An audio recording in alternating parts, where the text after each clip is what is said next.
My advice to starting mompreneurs. Okay, so paano ba maging isang home entrepreneur? My advice is, if you want to start up your own home business, you have to choose a business na napakadaling gawin para sa iyo. Bakit? Kasi kung mag-uumpisa ka ng isang negosyo, ikaw mismo nahihirapan ka, tatamarin ka niyan. Okay, halimbawa lang, kahit sabihin na sobrang dami ng order, tapos you feel like, ay nakakapagod ito, tatamarin ka.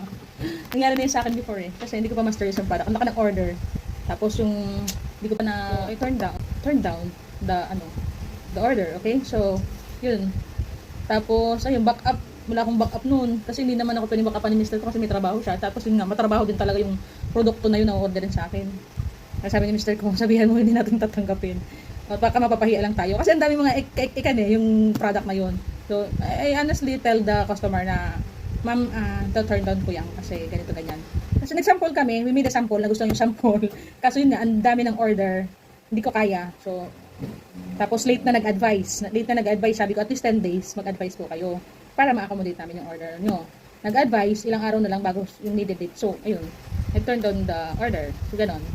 So kailangan yung madali lang gawin para at least kahit 3 days na lang na kaya yung gawin, kahit ako mismo kaya kong gawin ganon. Okay, so simple business. Tapos yung less capital, maliit lang, start kayo sa maliit na capital. At isang pinaka-important is lakas ng loob, okay? Dati ako takot ako mag-engage sa online business. Takot ako. Sabi ko, lang ma-expose yung Gcash number ko, yung ganito pangalan ko. Pero yun naman, wala naman akong gagawin masama. Sabi ko, Lord, ikaw na ang bahala. Tapos pinag-pray ko lahat. So ayun, I have started my online business way back 2017. Ayun, naglakas loob ako. Wala pang mga lalamove nun. Wala pa yung mga riders na ako mismo nagde-deliver sa mga condo unit na may order ng mga gulay, prutas. Ayun, nagluluto ako ng gulay na mga specialty ko, de-deliver ko sa condo unit nila. Prutas bibili ko sa Divisoria. Ano yun, i-order nila, de-deliver ko yun sa condo nila. Diba? Ganon.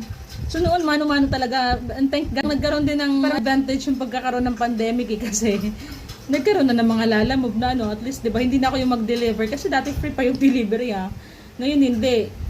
Bibili kayo mag-shoulder ng cost sa delivery or pick up. So, diba? So importante, lakas ng loob. Tapos negosyo na simpleng gawin na kahit ikaw mag-isa lang, kaya mong gawin. Kasi ako, mga home business ko dito, ako lang mag-isang gumagawa. Diba, tuloy-tuloy. Pag may maramihang order, push. Kahit sabihin natin mga 30 pieces na mga kasaba, kaya ko gawin kasi na-master ko na din At iba-iba pa mga produkto. Ang dami namang mga business na pwedeng umpisahan. Dapat pasok lang din sa iyong interest. Okay?